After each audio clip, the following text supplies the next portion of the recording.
you wanted the best, you've got the best podcast, the hottest podcast in the world.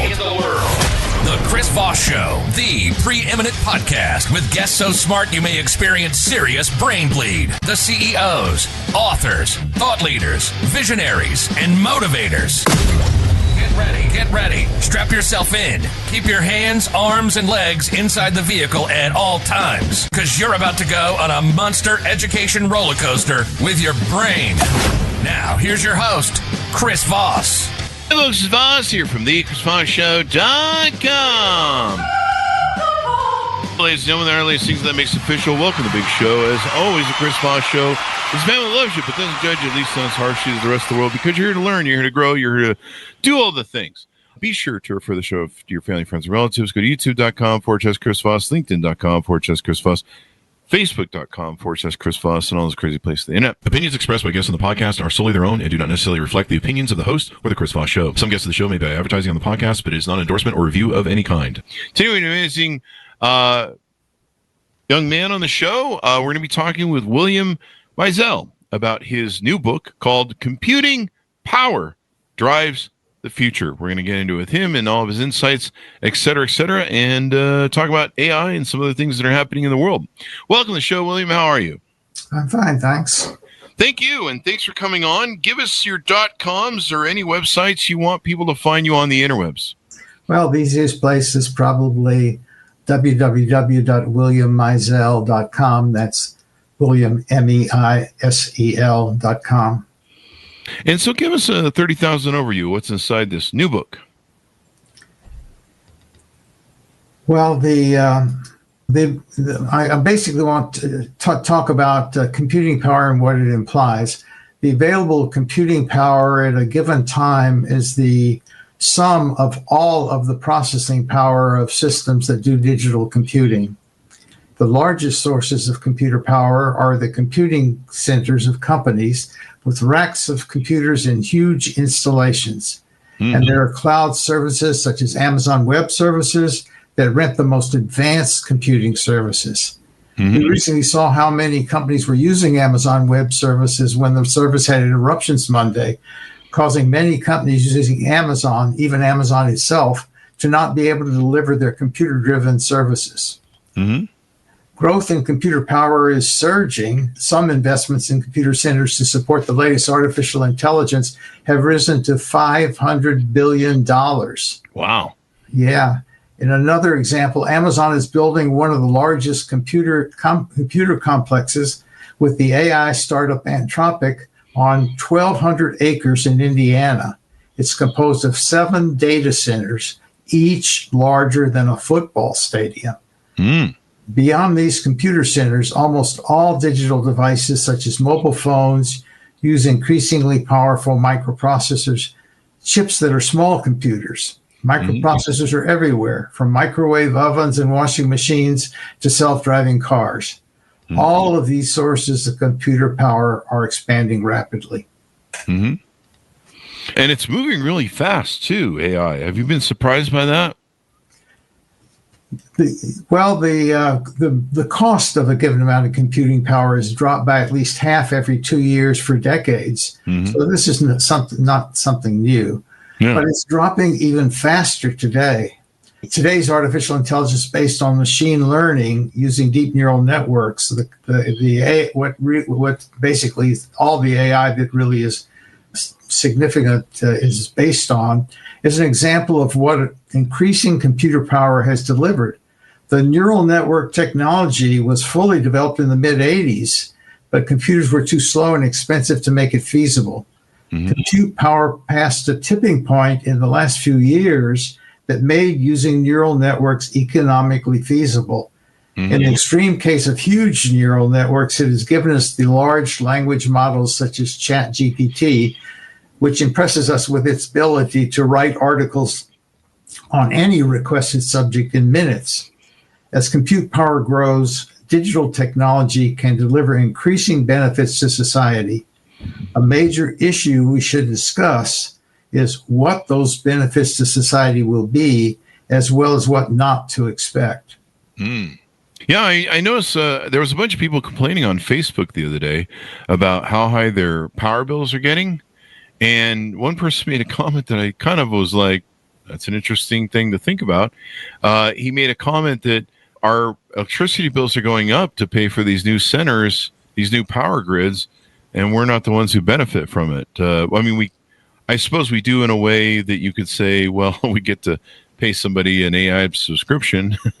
But do you have any thoughts on that? Is there any levity to that sort of comment that person made? That is very accurate. Oh, wow. Some of these bigger computer centers that are being built now, like the ones that I just mentioned, use a huge amount of computer power. Some of them so much that they are actually resurrecting old nuclear power plants or building new ones to power just the computing center. Yeah. So it's very relevant. It turns out that they use a lot of water to cool these huge computers, and that becomes an issue in some areas. So that is a very hard issue because you can't build a nuclear power plant very quickly. So it's going to impact, a major objective is clean power to protect us from global warming.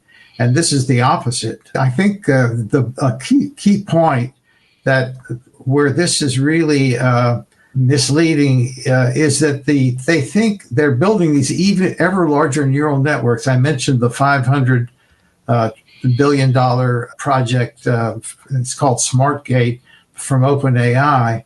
And the large language models like ChatGPT have impressed us. And the assumption is that even larger neural nets will do even more amazing things. And that's what's motivating these large computer centers. A bigger is better assumption, that is, making bigger neural nets will make them smarter. This ignores a basic characteristic of neural networks. They are statistical models that summarize the data they analyze. Neural nets are defined by a huge number of parameters that are optimized to reach a goal. The learning process uses huge amounts of computer time to find the parameters that increase the accuracy of the neural net in whatever task it is assigned to optimize, with generating articles on a given subject and example. If a company attempts to optimize a larger neural net without adding much more data than was used in the current version of the large language models, you'll simply overfit the data. This is a simple statistical fact that applies to almost any statistical process. This means the model will be overly affected by problematical data, such as disinformation or even data entry errors. With a large number of parameters, it will be able to memorize individual articles, increasing copyright problems. Oh, yeah. Yeah, you're well aware that they've been sued for copyright infringement by many of the data sources they use. Authors and music people, yes. Yep, absolutely. In general, it will provide unreliable results much more than current models. Oh, wow. It will deliver artificial ignorance rather than artificial intelligence. So it's going to hallucinate more, maybe? Yeah. I think they're discovering that. The further problem is that a statistical model reflects the quality of the data it analyzes. If you decide that if you do a poll and you only ask people who have one opinion, you're not getting a very good poll, right? So this relates to any statistical model. Trying to use even more data than that mined from the web by the current models will make it difficult to find enough data of sufficient quality to generate useful results. The developers of current large language models were forced to pay millions to major publications for copyright infringement, as we've discussed, making finding quality data for a larger model more expensive, even if feasible. There are already indications that the bigger is better model is failing. I should emphasize that. There have been companies that announced ambitions in this area, are delaying deployments, and some of them even announced that they've quit trying. The latest version of OpenAI's large language model, the one that we all play with, ChatGPT 5 has been viewed by reviewers as not much an improvement over the previous version, GPT-4. So they've kind of implied that that's their version of a larger language model. But if anything, people have complained it makes more mistakes in certain cases. In summary, I believe the bigger is better assumption that is founding all this huge investment ignores basic statistical principles and will fail completely. I expand on these brief arguments in my book. The book also argues that even today's version of generative AI using large neural networks will not generate profits for those investing in developing it. Oh, that's pretty relevant to some of the stock market controversy going on. Yeah. A recent report from the MIT Media Lab found that 95% of organizations, all but 5%, see no measurable return on their investment in these technologies. The Harvard Business Review looked at these numbers and said, why? And a couple of weeks ago, they came up with one explanation. They called it work slop. AI-generated work content that masquerades as good work but lacks the substance to meaningfully advance a given task. I think that's their word. AI-generated work content that masquerades as good work but lacks the substance to meaningfully advance a given task. Work slop makes it hard for companies to widely adopt the technology as part of their work process without requiring human review of the result. This reality makes it hard for companies providing the large neural networks to do so profitably, particularly with the need to continue to invest large amounts in research. The excitement over what the large neural networks will decline as these issues become more evident. Well, this sounds like it should be pretty interesting then. You bring up some good things that I've been reading about recently. There's people warning of a bubble, of a financing bubble, because so many of these VCs have jumped in and startups and stuff, and they're warning that there's going to be a huge blow up. Not everyone's going to make money, yada, yada, yada, that sort of thing. So is that your summation as well? It is, but it's very strange. I'm very uncomfortable predicting the stock market. It's because a lot of that it's interesting because the U.S. economy is a very strong economy simply because if you look, most people in our country, as opposed to China, for example, have a lot of extra money to spend on things they like, and they can start spending money on that if they want, but they usually have, even the middle class and even some of the even some of the lower class economically have money to spend on things like movies and so forth. So the economy is surprisingly strong, but I'm not going to get into the politics of all this. But I do have concern. I personally have put all my money into Treasury bills, so that's where I stand. I think that there's all these articles are coming out saying that the market is overvalued by historical views, and there's a lot of speculative money out there. But it just seems that the market wants to keep hitting records. I'll make the statement that it seems doesn't seem sustainable to me, but the market is partly what people are willing to pay. If somebody's willing to pay for the stock, and they've had years of the stock market going up pretty steadily, I guess you never know. Whatever the market will bear, as they say. Absolutely. You gotta love it. That is interesting what's going on, and it's we've seen this. I lived through the .com bubble and saw the crazy exuberation there. I lived through the real estate bubble, the crazy exuberation there. Prices was quite extraordinary. So maybe there is another bubble. It seems like we seem to have this bubble anytime there's a new technology, whether it's financing or any of that. And financing all this power grid stuff.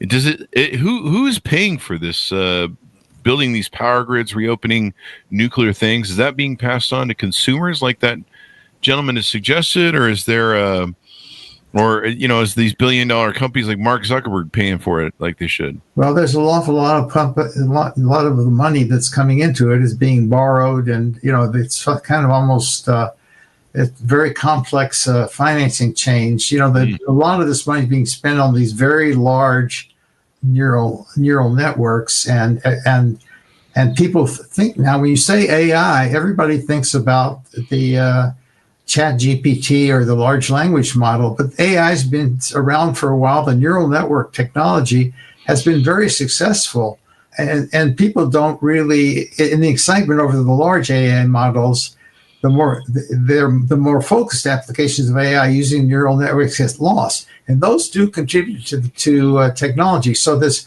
huge computer power that's being invested in can be used for other things as well. But the smaller neural network models have been very successful. In more limited applications, we shouldn't lose sight of what they can do to improve productivity in our economy. In more limited applications, the data sets used to train the models can be smaller and more carefully selected. For example, in healthcare, Caltech developed a neural net that can be very effective in developing cancer treatments. As a Caltech graduate, I saw a recent lecture for Caltech students online, and the guy showed a neural net that basically could take your specific cancer and create a treatment for it. But that just hasn't been tested on humans yet, so we can't get too excited. But I view it as almost somebody, you remember when, I don't know if you remember, because it was kind of a side thing, but humans were spending months or even a year to try to figure out how proteins folded.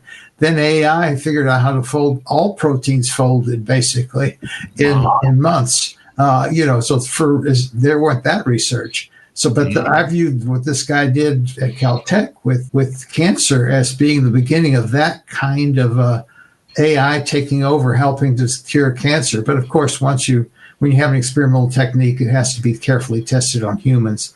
Yeah. And most radiologists use neural networks to point out possible tumors while they're looking at an image. The software highlights where a tumor might be, and they dictate, the radiologists dictate the report using speech recognition that also uses neural networks. Another healthcare example, researchers, and these are the simpler neural networks that don't take all that power and water. In another healthcare example, researchers at MIT's Computer Science and Artificial Intelligence Lab had created a computer system that can detect language and speech impairments in children even before kindergarten. And of course, in war, neural networks process vast amounts of data from satellites, drones, and other sensors. AI is used to identify targets, track movements, and analyze patterns that signal an enemy strategy. Machine learning algorithms can detect changes in terrain, identify vehicles or personnel, and flag unusual activities that might indicate threats. Some weapon systems use AI for navigation and target identification. I'm sure that we've all read about the drones doing that. They range from defensive systems that intercept incoming missiles to drones that can actually identify specific targets and engage them. There are many more existing applications of AI. Self-driving vehicles use AI, interpreting data from multiple sensors on the vehicles. AI is used in financial services to identify fraudulent transactions as they occur.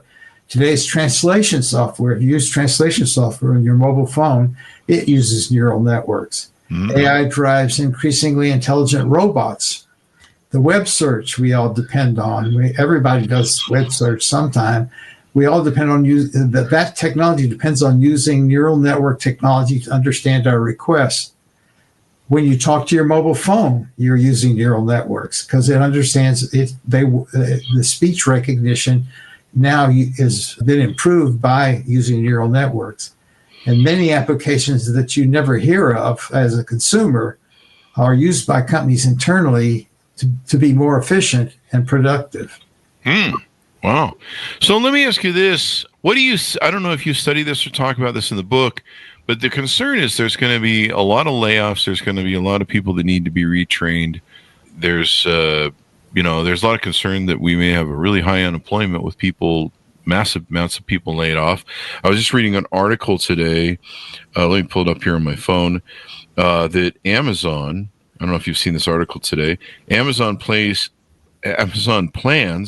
to replace more than 500,000 jobs with robots running AI. And that's pretty impactful to an economy of workers, What do you think about that? Well, I actually don't worry about it. Historically, innovative technology developments have always created fear of job loss that weren't realized. You remember, all goes back to the looms putting seamstresses out of work. There may be adjustments to the tasks in specific jobs, but the danger of major unemployment is well overstated. A couple of weeks ago, The Economist magazine addressed this issue and concluded that any jobs lost to AI seems a long way off. They concluded, I'll quote them, I have a little quote here, AI may simply help workers do their jobs faster rather than making them redundant.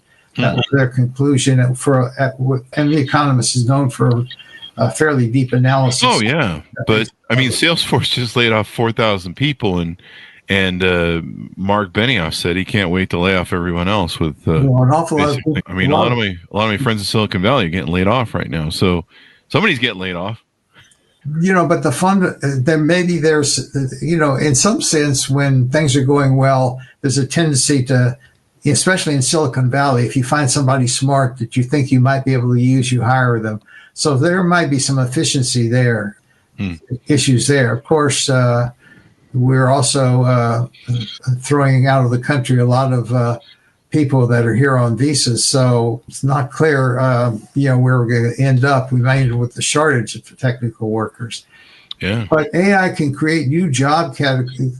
You're going to find companies hiring, conventional companies, not necessarily technology companies, hiring more people for new job categories or as old ones expand. You can take an example from past technology innovation. It's when email was developed as an improvement in communication options, it expanded many existing jobs. Its employees spent a significant part of their day reading and writing emails. We all deal with emails every day. Mm-hmm. Dealing with emails wasn't part of a job until the technology made it possible. And generative AI that writes articles for you might add to the task in your job if your employer requires that you review anything that AI creates for you before distributing it. Mm-hmm. Similar to how email added to the task in an existing job. AI can make possible new tasks for a worker that were previously too time-consuming or not within the individual's skills, simply making the work able to do something they couldn't possibly do. So, for example, if you use OpenAI to create an article on some subject your boss asks you to look into, you can use that as a guideline to look up previous things and just basically rewrite the article from the start that OpenAI has got given you. And if you can't find some of the things that it says in the article, you don't leave them in there if you can't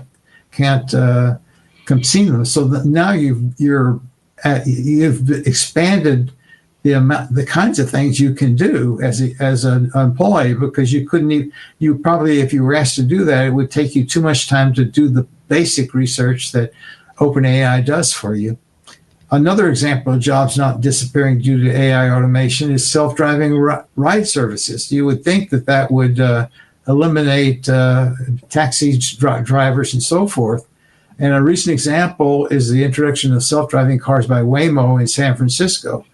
Rather than reducing the number of human rideshare drivers, in 2024, the number of people in San Francisco working for taxi and limousine service firms grew by 7% against a year earlier. Total pay in the industry rose by 14%. Figures from the city suggest the number of old-fashioned taxi trips is about the same as it was last year. David Risher, chief executive of Lyft, the human-powered ride-hailing firm, was recently quoted by The Economist magazine as saying, quote, as self-driving cars enter the marketplace, they will actually expand the market. So apparently residents are just driving themselves less often, not using their private cars less and using rideshare more often as it becomes more convenient and accessible. Yeah. And then you don't have to pay for broken down cars and as much maintenance. Yeah, I mean, Sometimes it's cheaper. I mean, cars of older people who are uncomfortable driving and they drive only when they're forced to. So there may be a hidden market there that is being encouraged as long as people know that there's a way of getting a help going somewhere. Then it becomes easier. They use it. Instead of AI taking jobs, the likelihood is that we'll actually need AI to do more jobs as the number of workers available declines as a percentage of the population. I mentioned getting older. Worldwide population is shrinking and people are living longer beyond retirement age. This trend means there's going to be fewer workers available to support a growing number of retirees. AI must provide the automation and efficiency that allows economic growth to continue. We might think of this automation as robots doing more jobs rather than humans. China may be ahead of the U.S. in this. The New York Times recently published an article entitled, "There are more robots working in China than the rest of the world combined." Wow. I suggested in several books an automation tax on corporations as AI makes them more efficient. I think that would be a good idea, yeah. Yeah. I won't go into details, but it can be thought of as having robots pay income tax since there will be fewer humans doing so. Yeah. So let's see here now. One last question I have for you is, which companies or which sort of AI applications do you think are going to excel? What do you think is going to survive if there is like a .com bubble, as it were? What do you think is going to survive? What do you think is going to survive or excel? What's the next Facebook, the next Google that's going to come out of AI? Well, I think, we forget that in some ways we forget that these very large computer centers being built for the bigger AI models are also just big computer centers. They could be used for other things. So we're going to have I mentioned the computer power is growing faster. That computer power is what it's created all kinds of things like web search and so forth and the internet and so forth over all the years as it got more and more. I personally think that what all that computer power is going to mostly benefit is improvement in the digital assistants we converse with. On our mobile phones, we have Apple Siri or Google Assistant delivered with the phones. I use this term digital assistant for something you can use human language to, when you can use human language to converse with a computer. We're familiar with the digital assistants letting us talk to our mobile devices by something like saying like, "Hey Siri," but both Siri and Google Assistant now allow you to type as well as speak your requests. Mm-hmm. They haven't publicized this. I think they're testing it to see whether people like it.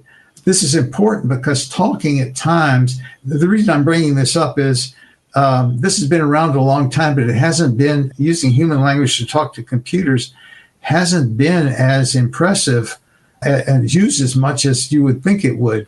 Mm-hmm. I think it's partly because talking at times when you just have talking as an option would be inappropriate due to concerns about privacy or politeness. If others are around, you may not want to ask your assistant aloud for private information like your bank balance. You may not want to speak when it would disturb others for politeness reasons. The companies haven't yet publicized this ability to text as well as talk to digital assistants. In a similar development, we think of chatbots supported by large language models like OpenAI. These all have chatbots where you just type in a question and it can give you a long answer or a short answer. So you might not call that a conversation, but it can maintain a conversation.